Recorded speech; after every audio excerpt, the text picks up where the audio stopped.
These are the stories that keep me up at night. The missing, the murdered, the mysteries that have gone unsolved in our own backyards. I've reported on crime in North Texas for more than 25 years. And now I'm opening my reporter's notebook to you, revisiting cold cases, retracing steps, and revealing evidence we've never seen before. Post 101, under emergency. Yes, I'm a U.S. Postal Service city carrier, Uh-huh. and it seems to be a body in the street cut up. It looks like a body, the head coming off. April 26th of 2010, about 11 o'clock in the morning, we received a 911 call about a body laying down in the street. There was a mailman that was delivering the mail. Lewisville police get a call from the mailman who describes what he sees, and it's a horrific scene, and it is Maria Corona. The body's in the street, is bleeding, is decapitated. Lewisville police were very open about this case. They actually opened their entire case file to us and showed us the crime scene photos, the stuff that they took out of the house, the search warrants. All of that was shared with us. Truth is stranger than fiction, and it's harder to believe, and this is one of those, right? This is one of the Hollywood-type murders. You wouldn't think somebody could do something like this. Police say that Maria Corona was on the phone with one of her friends, and she could hear loud noise and told her friend, well, I think Jose's out in the yard making noise with some sort of lawn equipment. So she got off the phone. She went outside, apparently, to see what was happening, and that is when police say Jose attacked his wife with a chainsaw. Even the night before he was making arrangements, the son heard him starting chainsaws outside at midnight. He's like, does Dad know it's midnight? He prepared, he had chainsaws running, he duct taped them, he had 2 of them, he prepped it all. The chainsaw has blood on it. The chainsaw has blood on it?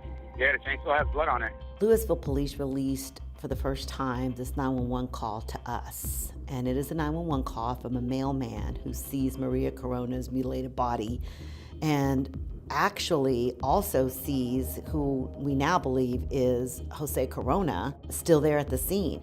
He was next to the car. He was next to this vehicle over here. It has a chainsaw running. The chainsaw is still running in the back of the vehicle, but I don't see him.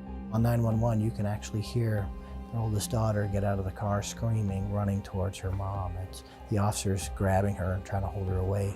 I saw there was a girl, she looked about 17, 18, standing next to a vehicle, and she was screaming loudly and kind of hysterical. Right before the daughter arrives to find her mom dead, police say that Jose Corona called his son-in-law and said, I did it, or something to that effect. I killed her.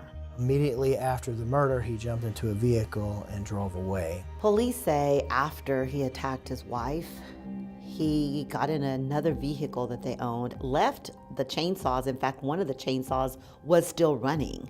This is him in Walmart. Then drove over to a Walmart where there is surveillance video of him buying some clothes. He went in and purchased a few items and made a phone call, pulled some more money out of an ATM, and then another Toyota-like pickup truck picks him up. That's the vehicle that came and picked him up. There is a picture of a truck that police believe picked up Jose Corona at the Walmart. That truck then drives Jose Corona to an auto dealership place. And there he gets a truck and says he's going to take it on a test drive and takes off in that truck. This is the toll booth of him going through. I know he was down in Laredo several hours later. We have actually a picture of him crossing near the border at the toll booth. That's the last sighting we had of him. He was a suspicious person. He was very controlling of her. Always suspected her of cheating on him. Police tell us that he was talking to a curandera, which is a witch in English. He believed that his wife was having an affair, and he was seeking some sort of solutions by going through this witch doctor, basically. She would provide little vials of perfume. He had those around the house. The herbs would cast out spirits they didn't want, maybe bring other spirits in that would help his marriage or help his situation. They found potions with some sort of perfumes in little bottles. They found black magic books We spoke with Dr. Campbell at University of Texas in El Paso, who studies black magic, witchcraft, things that sometimes are prominent in certain aspects of Latin American culture. Typically, these faith healer types use all kinds of potions, herbs, liquids. I think the color red, I think we can assume that's probably related to blood and perhaps imagery related to the heart and to love. The idea is that faith healers, they give you things that are going to heal and fix the problem. Police talked to the witch to see if she had suggested to him that he kill his wife, but they were never able to prove that that happened. It's one of the most gruesome and heartless crimes I've ever heard of. America's Most Wanted, a few months after they profiled this case, and they actually spoke with one of the daughters just after it happened. I don't understand how a human being can plan something so horrific and terrible like that. That's something I can't understand how he's living with this guilt. This is not an unsolved case, unlike some of the other cases we have profiled. This case has been solved. They know who did it, but he is still out there.